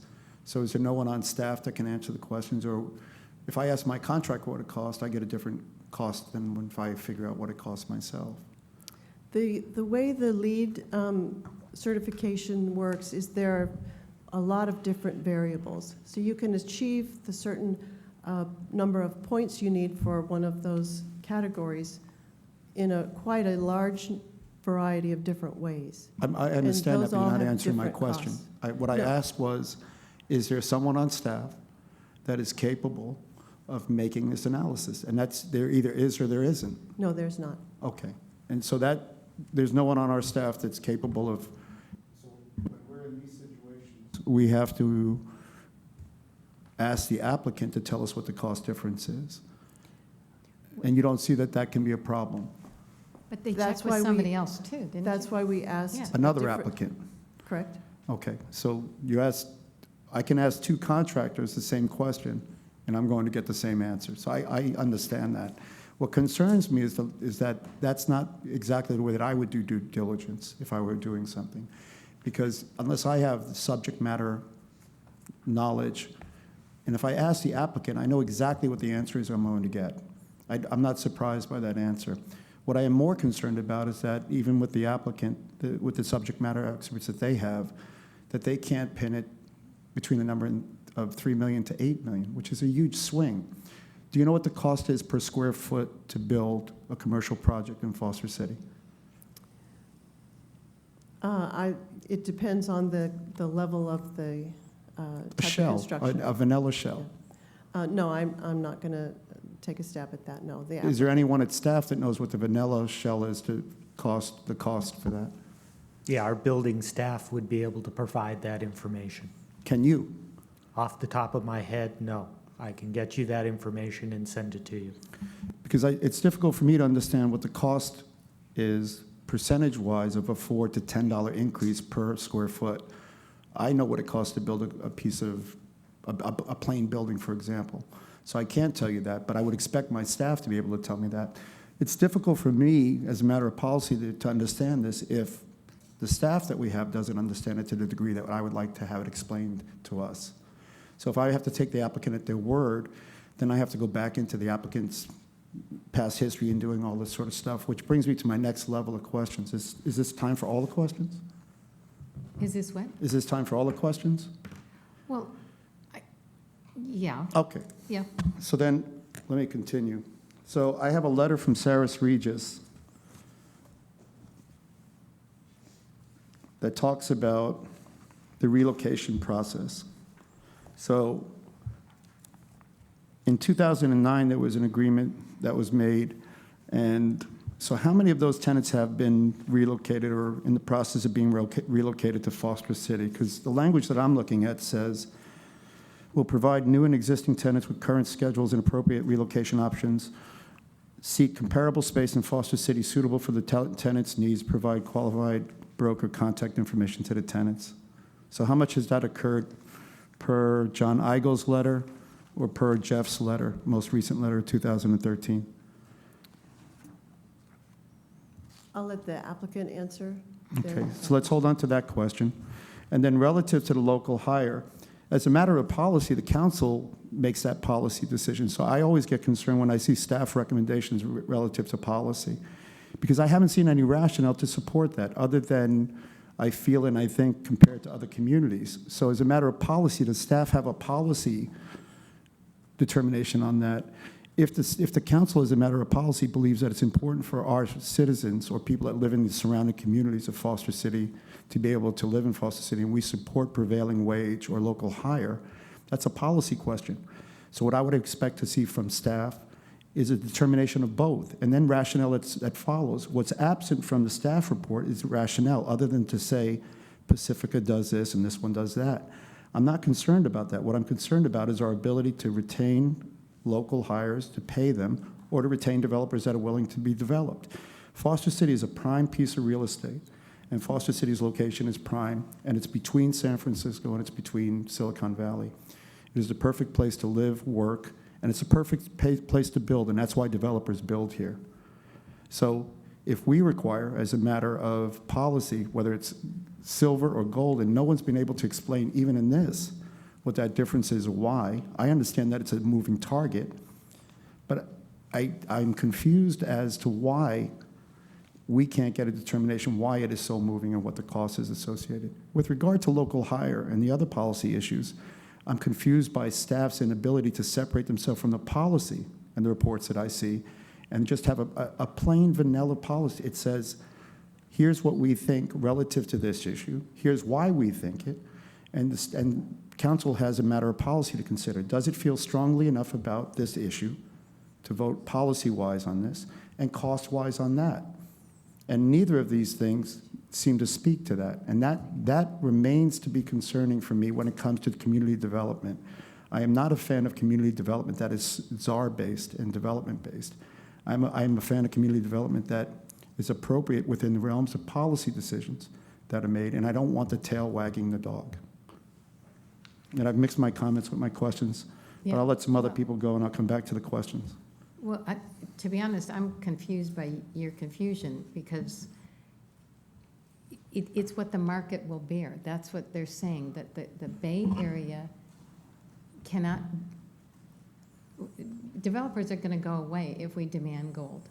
It's just the way it is. I mean, Brisbane, they have one development in there. We are wonderful and the perfect, beautiful city, but the rest of the Bay Area is too. So unless we don't want any development in Foster City, we have to kind of fit within, in my opinion, into the realm of what other cities are doing. Madam Mayor, I As don't. far as Palo Alto, Yeah. it's because of their economic needs that they needed local hires. San Francisco can do it, Palo Alto can do it. I don't think we need to do it personally, but And again, that's a. it's yeah. perfectly laid out in the staff report why we're doing it. I don't understand what I don't understand your questions at all. Well, let me be more direct with my questions. I'm confused why I receive staff reports that delve into policy issues when I would prefer to see staff reports that delve into questions. And it's difficult for me to make a policy decision when someone can't articulate to me from staff, not from a developer and not from a contractor and not from somebody that has an interest in the But project. there's no one on staff that is a developer. That's So not the how- question. The question is, when you It ask a is. question relative to lead, silver, or gold, or anything, cost, I'm concerned that someone can't tell me what it costs to build a commercial building within a range as a matter of policy. That's not their skill set. Okay, let's go on to another. Do you have questions? Questions? No. Question? Question? No comment, but no question.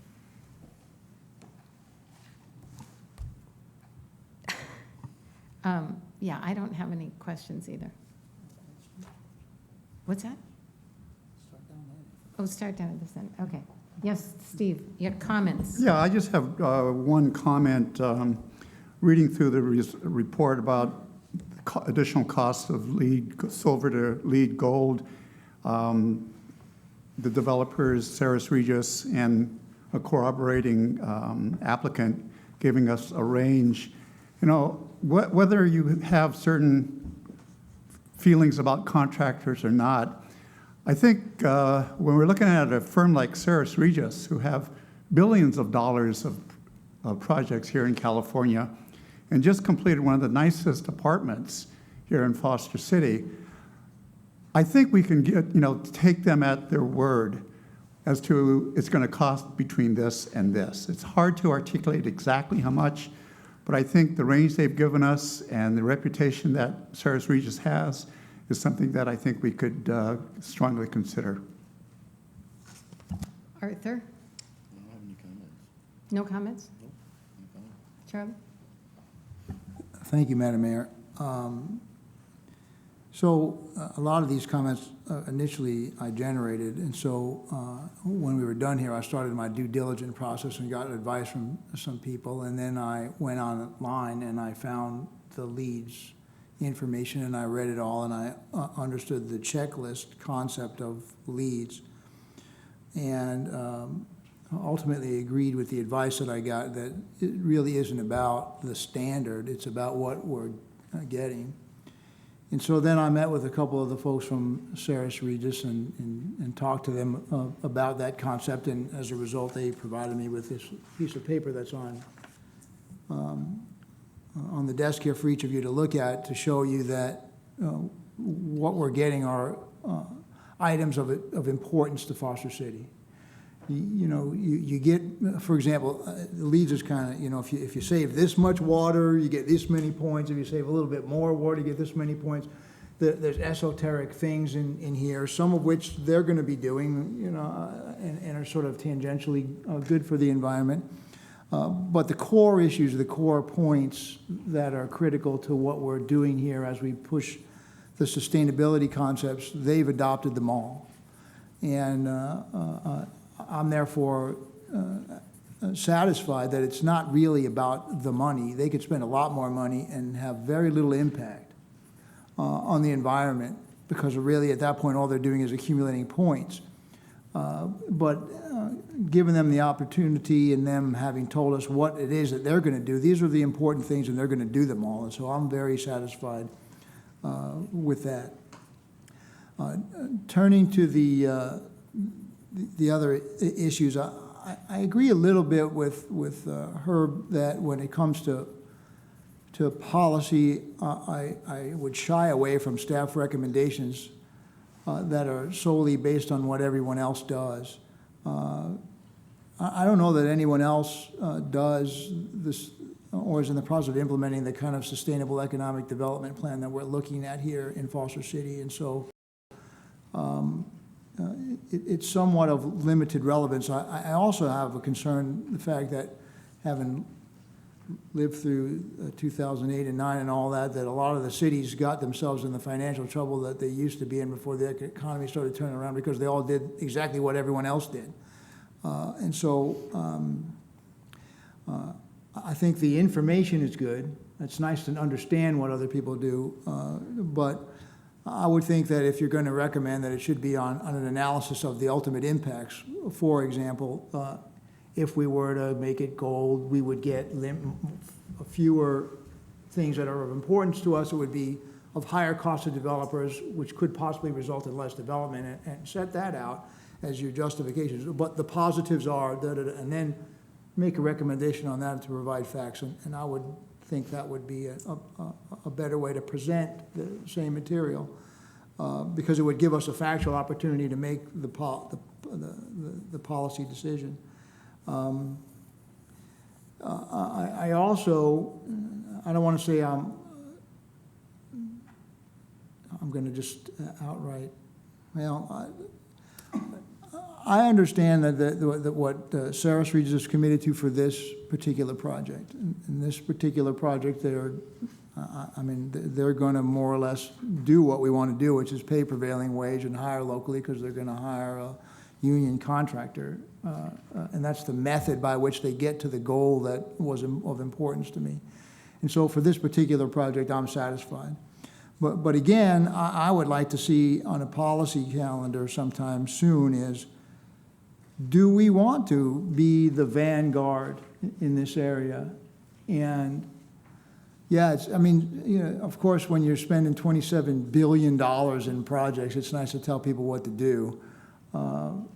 But oftentimes, a little city like Foster City can take a stand, and other people can be humiliated by the fact that they don't take that same stand, and we change the world as we know it.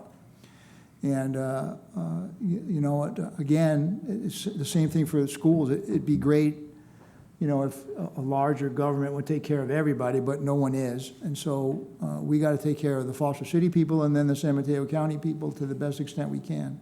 So I'm okay with all the things. I, again, appreciate the time spent to help educate me on this particular project. But again, I think for those points that it's a bigger issue. It's not really an issue for this day. So, but I support the project. I think the project is going to be a good one for Foster City. I could see us having a really nice high-end tenant in there, beautiful new buildings, right along the freeway. You know, some certainly increased revenue to us in various forms, and I'm excited about it again. So, thank you very much, and my apologies for the extra time and delay, but I appreciate it. Yes. So just a couple more comments. I'll make the one when we get to the resolution, because I'm assuming there's some resolutions before us. But we have in our packet a letter from Saris Regis, and it explains their role in the Marabella project. So, Curtis, maybe you can explain to me their role in the Marabella project, because I can only base my determinations on Saris Regis based on their past practice. So if someone came to me as a matter of business and offered me a business deal, and they had a partner in that deal, I understand that. But to say that there's no history with Saris Regis here and to just disavow ourselves of the knowledge of what occurred with Marabella and to excuse that away is problematic for me. Saris Regis brought that project to the city and held that land up for a significant period of time. And as a result of that, that land wasn't developed, and nor until currently is it going to be developed. For those reasons, I had concerns about Saris Regis and continue to have concerns about their ability to deliver. For the excuse to be that there was a change in their partner or whatever else, that's not my issue. That was their development project that was brought to us, and they brought their partner for their financing, and their partner and their financing fell through. That was something that I take into my consideration every time that a project comes before us, and I would take that into consideration in my business dealings with anyone. If you come to me with a business deal and it falls through, regardless of whether it was through your fault or someone else's fault, that was your business deal. So when I see that letter in there, I'm not sure why it's there. It doesn't help me better understand. I fully understand what happened with that. With regards to the resolution that's before us, my comment on the resolution is, it says, promote and accommodate a more efficient use of land for more interesting and diverse and opportunities for small residents serving businesses. That seems to be specific only to the Chess Hatch. What I would have preferred to see in the resolution, because this project does not do that. This project is displacing local business. This project is displacing a number of businesses, including Foster City Athletic Club, new and prosperous businesses in that area. There is, to the best of my knowledge, no cohesive plan, nor is there space in Foster City for those businesses. And even if there were space in Foster City, they couldn't afford that. So I'm not sure that that resolution is accurate, and nor is it something that I could sign. Because unless you bifurcate the Pilgrim Triton project, which is a biotech project, from the Chess Hatch project, which is different because it does have the opportunity for small live-work opportunities, then I don't think that that's correct verbiage. This project is not that project, nor are they achieving the same goals, and I would argue that this project, in fact, is displacing. With all that said, I support the project because I think it will be good for the city. My final comment on it is I do not believe that the EIR of 2009 and 2013, especially with the 15 acres coming online, that there cannot be changes. I absolutely believe that there will be traffic impacts. Residents believe that. I think there will be impacts because those two projects are going to come online at the same time, along with Chess Hatch. So that was looked at by somebody else. It's not my purview. But I can't believe that that's not going to impact traffic and everything else. I think we need the business, and I continue to support business in the city because we need to maintain our quality of life. Well, for starters, it will impact the traffic. I mean, but you had to weigh and balance how much can we take and how much can we live with. That's the decision you make. I get that. My only comment is that in 2009, it was a different world. The 15 acres wasn't coming online, nor was it anticipated that it would come online. Okay. Or the acceleration of Chess Hatch. Yeah, we've had these whole, this has been a 5-year process with this development, and it's changed over the 5 years. So I appreciate the patience. I thank staff for, I thought it was the staff report that I could understand, and I still feel like it should be what the market bears and what the Bay Area bears. As I said the last meeting, you promised us 5 years ago the silver, and that has not changed. And what I said then, and I'll say again, you promised us the silver and you'll go for the gold. You might reach it, you might not. That was what I said the last meeting. There just comes a time, in my opinion, that you have to trust the staff because that's what they're trained to do. They're trained, they've worked with Sayers Regis in many projects since the John Igo days. And so to even consider that they're not being truthful on how much you think it might, it just goes against everything that I believe. And I trust in staff, I trust in the process, and therefore I have absolutely no problem, like I did the last meeting, in approving this project. I do want to make a public statement, though, and publicly apologize for what was said in this meeting, the meeting of June 20th by our city council, saying that Sayers Regis did default on Mirabella, which is absolutely not true. We can explain that however you want, Herb, but that was a mistake that was said at this meeting, and I want the public to know that that is in error.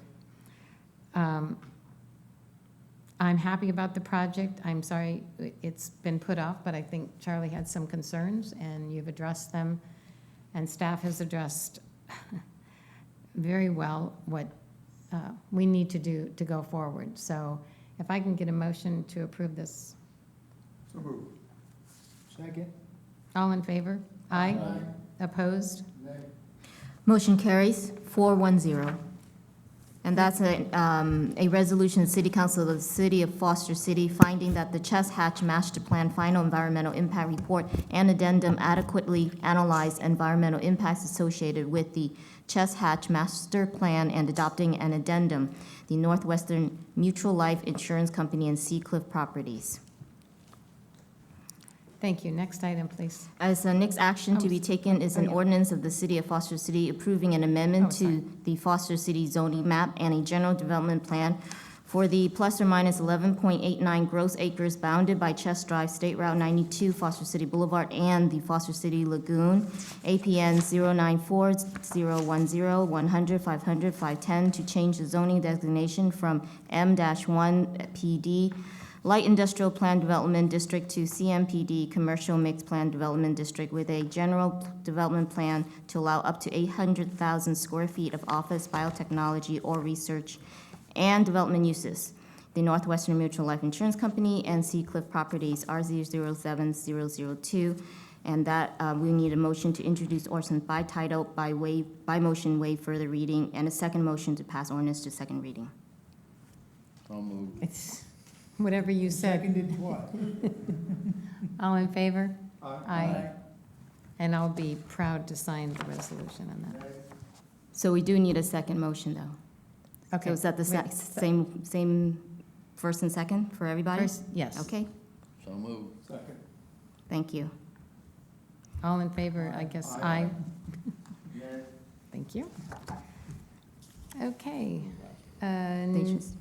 And there's one more I knew that. ordinance, an ordinance of the City of Foster City approving the Chess Hatch sure? Master Development Agreement by and among the City of Foster City, the Northwestern Mutual Life Insurance Company, and Seacliff Properties to develop the Chess Hatch Master Plan in Neighborhood C, the Northwestern Mutual Life Insurance Company, and Seacliff Properties, APN 094-010-100, 500, 510, DA 09002. And again, we'll need a motion to introduce ordinance and a second one by motion pass ordinance. So moved. If I had kept my agenda in front of me. All in favor? Aye. Opposed? Okay. One more Now- motion, now, please. One more motion. We'll pass it to the second reading. Second. All in favor? Aye. Opposed? Opposed? Oh, why shake it up now? So you might change your mind at the next meeting of the second reading? Okay. You need to talk to them. Okay, next, now can we go to the next item? Next item, communications, 10.1, city district warrant demands were processed and issued on July 10, 2013, July 17, 2013, July 25, 2013, July 29, 2013, July 31, 2013, August 7, 2013, and August 21, 2013. This is information item only, no action required. I got a question. Uh-oh. Packet Fusion? Packet Fusion? Is there an echo in here? What's What? Packet Fusion? I'm sorry, what's, My question on the accounts payable check oh, register? okay. Oh. That's, I think that's an IT thing, isn't it? Well, it looks like it's just for a citywide phone replacement. Was Yeah, that that's on the agenda somewhere in the past? Or is it just part of the budget? Because it looks like we're spending $200,000 on it. Yeah, it was part of the budget, and the city council approved the acquisition of a replacement phone system. Okay, I just forgot. Okay, next item. Item 11, council board statements and requests and council liaison reports. Herb? I'm sorry they left. I don't apologize. So the mayor can apologize on behalf of the city council, but I'm going to share a small story. I had a sign put up in my business, and the guy promised me a sign. And so then he ran into some trouble, and he couldn't finance the sign. I'd given him a down payment and tied up my ability to get a sign on my business. And so it took 5 months or a year, and he eventually put up kind of like half a sign. And then he came back to me and wanted to put up a sign in my new business. So I understood, you know, he ran into tough times and he didn't have the financing to pay for the sign and all that sort of stuff. But he made the agreement to pay for the sign. So when I choose to do business with somebody, I choose to do business based upon their veracity and their ability to deliver on their promises. So I don't apologize for my diligence on asking the questions relative to anyone. The deal brought to the city was Saris Regis. They were the developer. They didn't deliver. You can call it what you want. Their partner didn't deliver, but they brought the deal. The deal was not brought by the financier. So I want to make that clarification because I think it's important. With regard to the questions and everything else, we have a great Relay for Life coming up. Joanne Bohegan has done terrific work. I'm excited to participate and cook and walk and run and everything else that the community is known for. So I think we have a great turnout this year. I see the mayor's got a bunch of stuff up there. No? And thanks again. I agree, support the Relay for Life, it's important. I forget if I already told you this, but I think the Bosco Board selected Nicole Sankula, who was the Deputy CEO, Director, whatever you call it, or CEO, to be the next CEO General Manager. I personally feel it's an outstanding selection. She's very well qualified, and I think she'll do a great job. So I wanted to share that with you. Thank you. Yeah, I too want to support our involvement with American Cancer Society's Relay for Life. It is their signature event, and it'll be happening this weekend at the Orion Park. So all of you out there, hope you attend. The other thing I want to do is give a shout out to Kevin Miller and his staff for an incredible summer concert series. I went to every one of them, and everyone was just raving about the weather, which Kevin had a lot to do with, the choice of bands. But one group that really doesn't get much credit is the Park and Rec Committee. They were responsible for the parking. They were responsible for collecting donations and just kind of being there. So shout out to Gary, Parks and Recs. Yes, Art. Yeah, well, the things that I'm involved with, the league itself, Sacramento's been on some in and out on recess, and so the bills haven't been moving, but there's some interesting bills. There's one that I'm going to be talking with staff about, and it's Senate Bill 1. It's got to do with redevelopment, and it looks like they're going to be taking more and more power away from the local communities. At least that's what I'm reading so far.